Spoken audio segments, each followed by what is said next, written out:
We don't know when music was created or where it was started, but it is very important in everyone's lives and has been for a really long time. Music is so important that when we think of certain times in history, we also correlate those times with the music that was being played.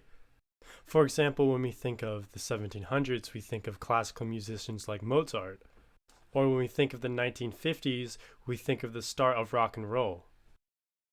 The really cool thing about music is how the style and the popularity of certain genres can change throughout time. When you think about music that was popular in the 50s and 60s, you usually think of rock and roll. But when you think of music that's popular now, you usually think of hip hop or rap. For people who grew up listening to popular music in the 50s or 60s, may think that there isn't music like that is being played today. But this isn't true, and today we're going to take a look at artists that were popular in the 40s, 50s, and 60s and try to compare them to popular artists now. And the first person we're going to start with is probably the most influential and popular country singer of all time, Johnny Cash. Johnny Cash was born in February 26, 1932 in Kingsland, Arkansas. He began his musical career in the 50s and then kept going throughout his entire life. Cash was known for his dark and gritted lyrics and was often portrayed as an outlaw because of his drug use and often run-ins with the law.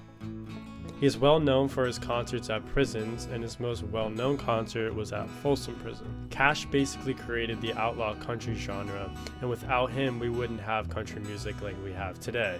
Country music is definitely one of the biggest genres today, and it is extremely popular still. And I think most of that popularity comes from Cash's music.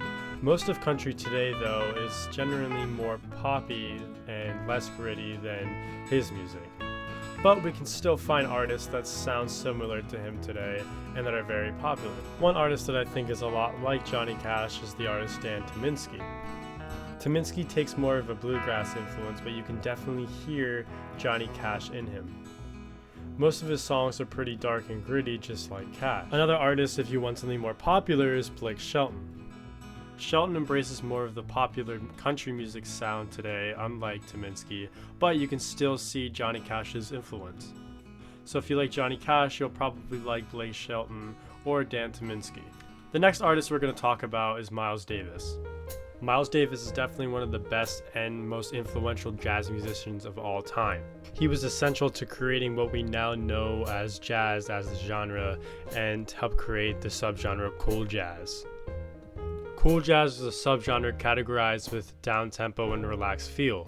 Artists that could be considered cool jazz are John Coltrane, Dave Brubeck, and Gary Mulligan. One of the great things about jazz is how free you can be with it, but still keep to the classic sound like Miles Davis.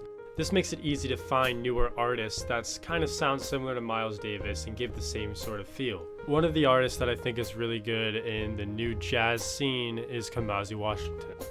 In his music you can hear the early jazz influence, but also the new jazz sound. This makes it really fun and nice to listen to. One of the things that is cool about new jazz is also kind of morphed into a jazz or hip-hop combo.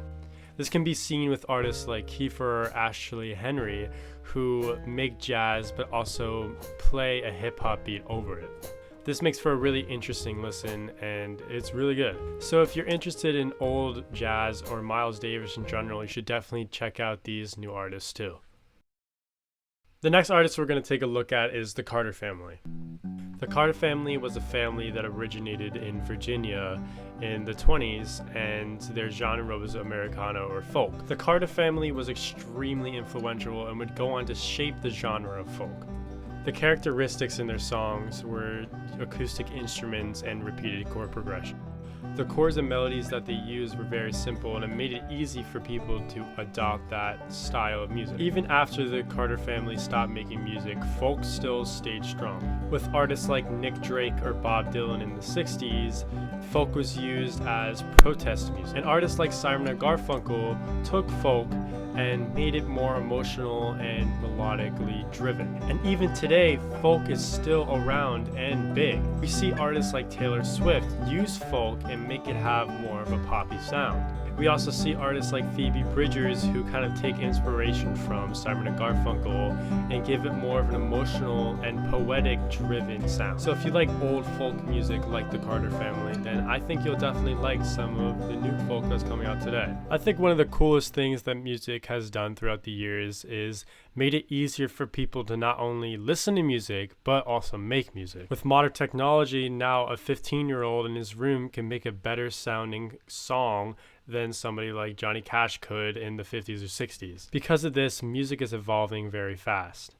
But we can still look at old artists and connect their sound to new artists and their sound. But music will always be a great thing, and it's always going to be important in everyone's lives.